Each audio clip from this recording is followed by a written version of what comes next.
হঠাৎই ঘটে গেল এক মর্মান্তিক দুর্ঘটনা আরামবাগ ভাটার মোড় তেলিপাড়ায়। স্থানীয় সূত্রে জানা গেছে, গভর্নমেন্ট পলিটেকনিক কলেজের পাঠরত ছাত্র শেখ সোহেল হঠকারী সিদ্ধান্ত নেওয়ায় আশ্চর্যচকিত তার সহপাঠী সহ বন্ধু বান্ধব। আজ সকালে হঠাৎই সোহেলের বন্ধুরা সোহেলের সঙ্গে দেখা করতে এলে বাড়ির দরজা বন্ধ দেখে তারা জানালা দিয়ে দেখতে যান। দেখেন সোহেল ফ্যানের সাথে দড়ি বেঁধে ঝুলছে। বাড়ির মালিক শিপ্রা চক্রবর্তীকে এ ব্যাপারে জানানো হয়।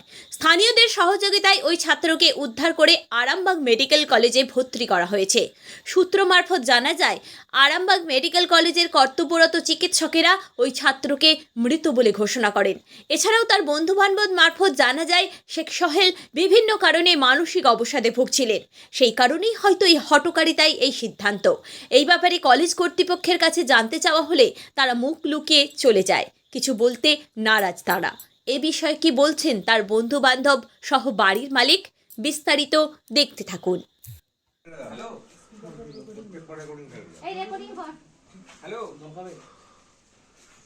হ্যাঁ কে বলছো? হ্যালো, এই রেকর্ডিং কর। সাবিককে ফোনটা দে। হ্যালো, সাবিক রেকর্ডিংটা কর। আর ছোট মতো নিলে হতো। সাবিরের জামাটার বোতামগুলো খুলে দে। আরে একে নিয়ে ঘরে শুয়া। না শুয়া না।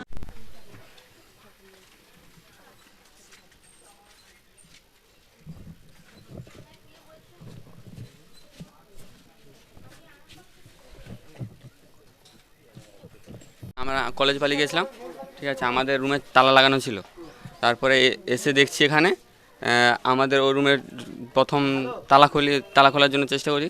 তারপরে ওখানে জানলা যখন খুলি দেখি না ঝুলছে দলায়। কি নাম ছিল? সাহিল এসকে। না, আমাদের থেকে সিনিয়র দাদা ছিল। সিনিয়র। ও কি নিয়ে পড়তো? পলিটেকনিক করছে, মেকানিক্যাল নিয়ে। কতজন থাকতে? আমাদের এখানে সবাই মিলে 8-9 জন থাকি। 8-9 জন থাকে। হ্যাঁ। তো কালকে রাত্রে কি কোনো রকম না, কি ওরকম কিছু জানি না। না, ওর সিম্পল আজকে সকালে আমাদের সাথে ভালো করে খেয়েছে, আমাদের সাথে একসাথেই খেয়েছে। আচ্ছা। হ্যাঁ। তো তারপরে কি হলো? তোমরা যখন জানতে পারলে যে এরকম ঘটনা ঘটেছে, ছুটে এসেছো? তারপরে ছুটে এসেইনি, আমি প্রথম এসেই দেখেছি। আচ্ছা। দেখে পিসিমণিকে ডেকেছি, ডেকে তারপরে সবাই মিলে ডাকাডাকি করে দরজা ভেঙে বের করেছি। আমরা এই ফার্স্ট, আমরা এই প্রথমে ঢুকেছি। সাহিলদা হয়ে গেল 1 বছর হয়ে গেল। ও কি কোনো মানসিক অবসাদে ভুগছিল? না, ওরকম জানি না। ওরকম জানে না। তুমি কি নিয়ে পড়ো? আমি মেকানিক্যাল সিভিল ডিপার্টমেন্টে। Civil department. হ্যাঁ, first year polytechnic, Arambagh polytechnic. তোমার বাড়ি কোথায়? আমার বাড়ি পূর্ব মেদিনীপুর। ওনার বাড়ি বর্ধমান। হ্যাঁ, কি ওরকম কিছু জানি না আমরা। হ্যাঁ, বাড়ির লোককে জানানো হয়েছে।